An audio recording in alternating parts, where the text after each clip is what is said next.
Population and Development, reported by Sherilyn P. Fonte. and Maria Bernadette Humacchio.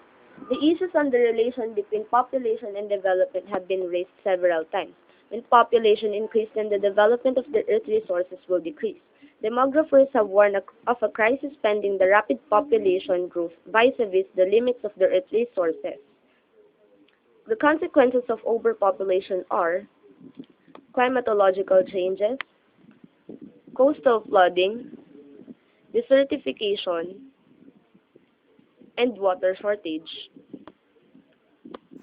and even consequential poverty. However, some economists and experts believe that the problem lies more on the uneven distribution of wealth and access to resources. Alternative resources such as nuclear, solar, and wind resources can be utilized and enough food can be produced to accommodate the increasing population with the right technology. Demographers thus proceed to analyze the demographic data and its consequences of rapid population growth. Study of population is the concern of sociologists and social scientists.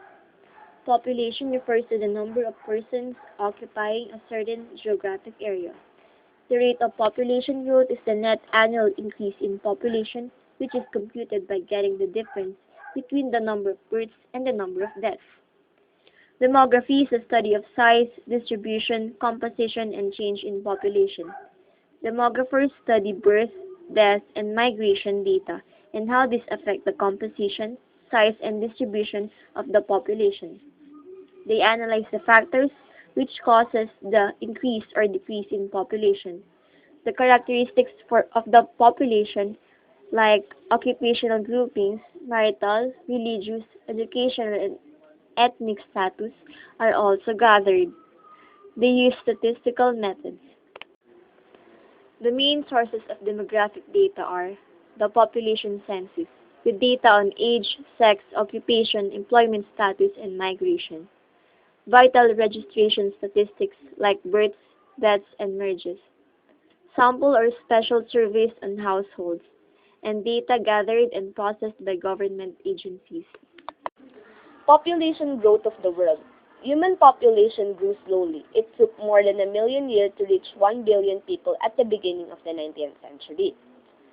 200 years ago, English economist Thomas Malthus argued that population grows geometrically, which add more people every year, while increase in food supply is arithmetic, whereby the food supply is limited by available land, soil quality, and the level of technology.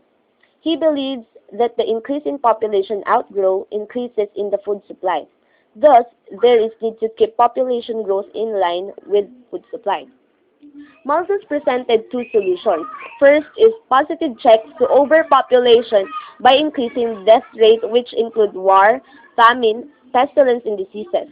Second is preventive check to overpopulation by limiting the number of live births, which include abortion, infanticide, sexual abstinence, delayed marriage, and contraceptive use.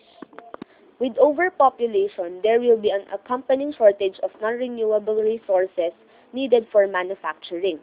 Population growth slows down economic development. The need to spend more on education, health, and welfare grows, thus consuming a large part of the national budget. Population and economic development.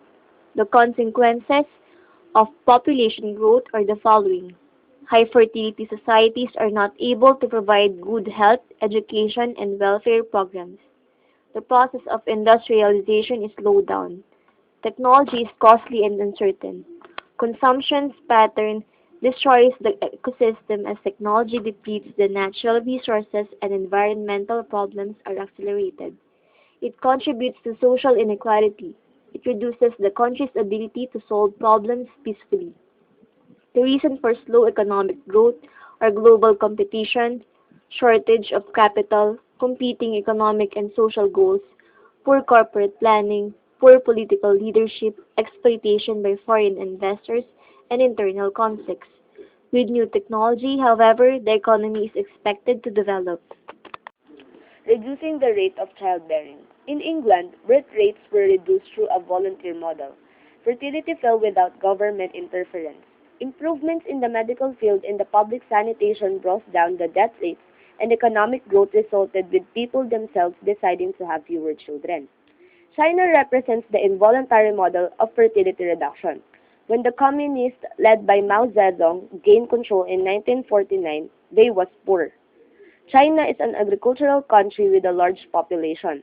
When it implemented its program for modernization and industrialization included were policies to control the rate of population growth. In 1971, the government launched the Later, Longer, Fewer campaign, where people were encouraged to marry later, leave a longer space between births, and bear lesser children. In 1980, the government legislated the one-child per couple policy.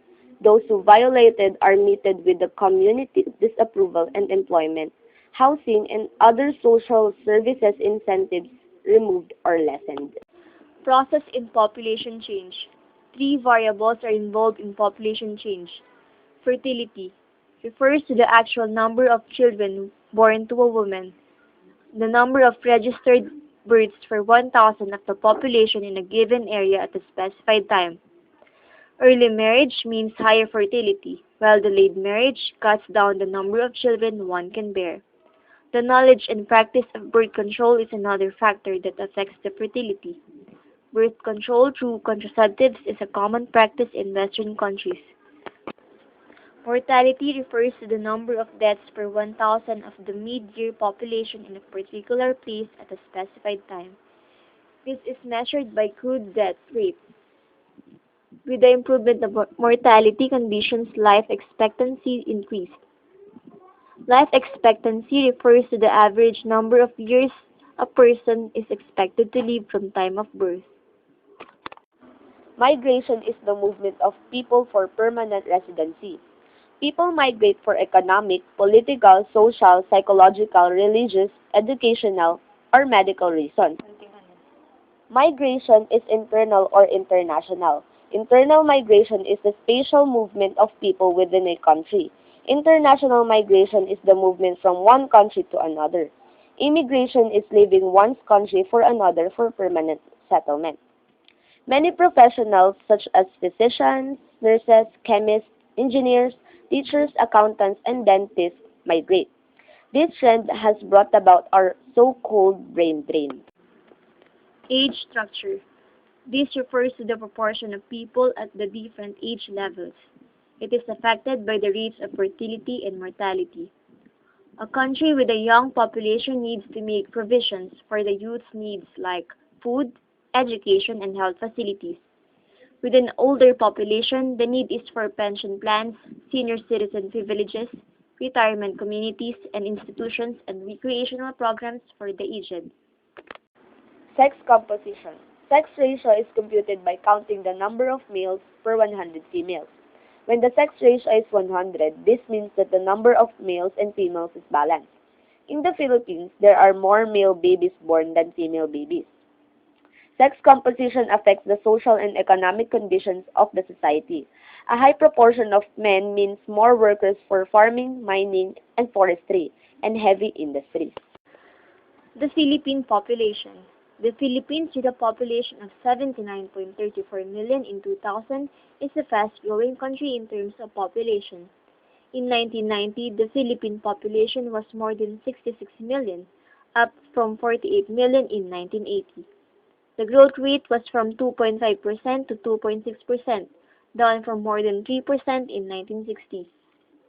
The Philippines ranks as the 13th largest population in 2002. The Philippine population is characterized as young, since 57% are under age 20. Population density increased from 160 per square kilometer in 1980 to 220 in 1990. The rate of population growth has placed a strain on the national budget. Funds that should have been allocated for investment were spent instead in infrastructure, transportation, and communication, housing, waste disposal, police protection, power resources, and etc. Even education and health services have been limited by the number of children in the Philippines. However, the Catholic Church and other pro-life proponents assert that the problem is not in the number but in the unequal distribution of resources. And that ends our report on population and development. Thank you for listening.